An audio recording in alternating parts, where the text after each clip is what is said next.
Hello all, I am Joshua Jaistin. I come from the city of Coimbatore. I'm a 2022 pass out from the branch of computer science. I did my graduation at the Karma University, Coimbatore, and followed that I worked in the domain of Python development for a year. And due to my interest in embedded systems, I was looking out for courses that was helping me to gain in-depth knowledge in embedded systems and to get started it as a career.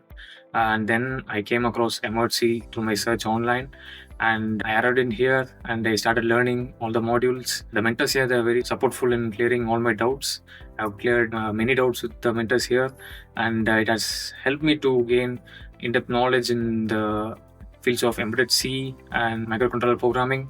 And now currently, I'm glad to say that I'm placed as a Qt software C++ developer in Digital Share. I'll be joining them soon, and I would highly recommend Emertxe for anyone who is willing to get started in the career as an embedded developer.